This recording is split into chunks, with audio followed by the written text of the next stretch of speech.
Bacaan dari surat Rasul Paulus kepada jemaat di Roma.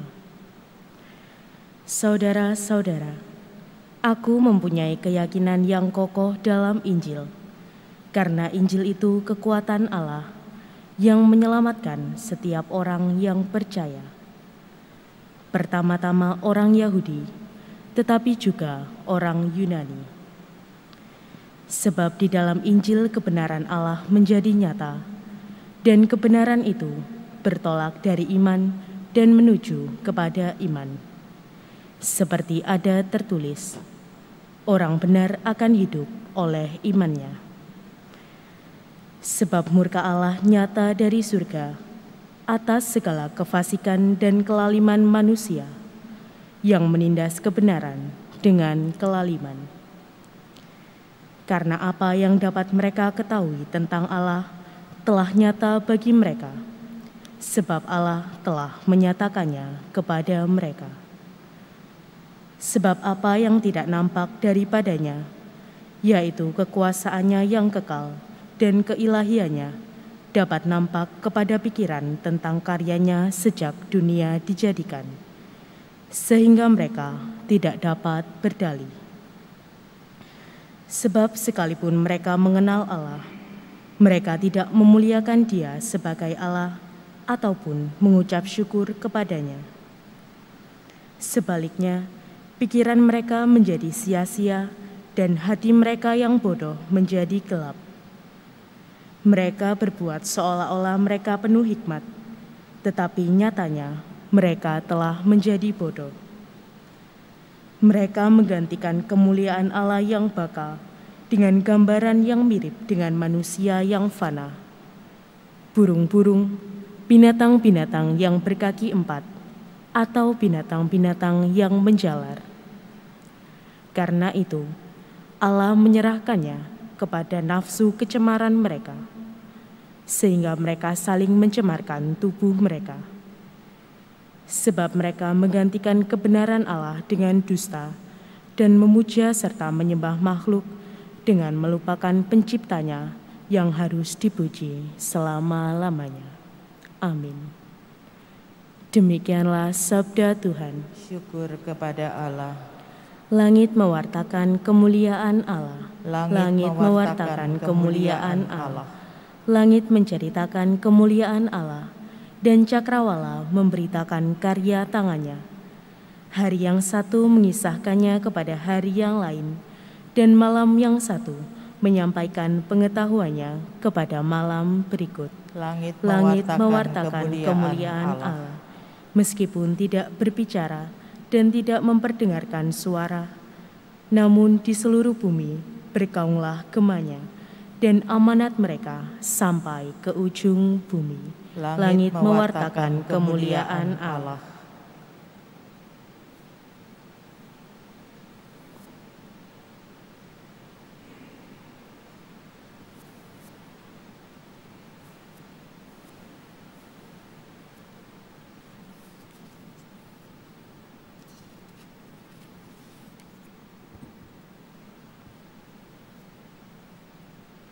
Haleluya, haleluya, haleluya.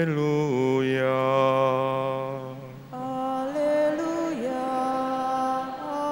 haleluya, haleluya. Sabda Allah itu hidup dan penuh daya, menguji segala pikiran dan maksud hati. Haleluya, haleluya, haleluya. Tuhan bersamamu Dan bersama rohmu. Inilah Injil Yesus Kristus menurut Lukas. Dimuliakanlah Tuhan. Pada suatu ketika, selesai mengajar, Yesus diundang seorang Farisi untuk makan di rumahnya. Maka masuklah Yesus ke rumah itu lalu duduk makan. Tetapi orang Farisi itu heran melihat Yesus tidak mencuci tangan sebelum makan. Lalu Tuhan berkata kepadanya, "Hai orang-orang Farisi, kalian membersihkan cawan dan pinggan bagian luar, tapi bagian dalam dirimu penuh rampasan dan kejahatan. Hai orang-orang bodoh, bukankah yang menjadikan bagian luar, dialah juga yang menjadikan bagian dalam? Maka berikanlah isinya sebagai sedekah, dan semuanya akan menjadi bersih bagimu." Demikianlah sabda Tuhan. Terpujilah Kristus. Bapak, Ibu, dan saudara sekalian yang dikasihi Tuhan, kalau diringkas maksud dari bacaan Injil pada hari ini, Tuhan Yesus tidak bermaksud merendahkan adat istiadat Yahudi, di mana adat istiadat Yahudi kalau mau makan itu harus mencuci tangan, tapi itu tidak dilakukan oleh Tuhan Yesus. Jadi tidak merendahkan adat istiadat Yahudi dan juga hukum Taurat. Tetapi hal yang Tuhan Yesus tidak suka ialah perilaku orang-orang Yahudi, orang-orang Farisi yang begitu kaku di dalam menjalankan aturan-aturan tersebut. Jadi terlalu ketat, terlalu peraturan itu yang sekarang mungkin disebut orang-orang yang mabuk agama. Mabuk agama ya, peraturan-peraturan agama itu dilakukan dengan ketat dan kaku. Jadi artinya aturan-aturan itu dibuatnya sebagai kedok untuk memperoleh keuntungan sepihak. Tuhan Yesus mengajak kita agar menjalankan aturan agama itu dengan benar-benar. Artinya sesuai dengan maksud yang sebenarnya. Jadi beragama itu seperti kita sekarang ini pergi ke gereja itu beragama, itu mengungkapkan iman kita akan karya Allah di dalam diri putranya Yesus Kristus yang lahir ke dunia, yang menderita sengsara, yang wafat tetapi dia bangkit untuk membawa kita ke dalam keselamatan kita. Dan itu dilakukan dengan ajaran Tuhan Yesus yang mencintai sesama. Jadi itu, maka sesuai dengan maksud itu benar, itu menurut bacaan pertama, juga mencintai Tuhan.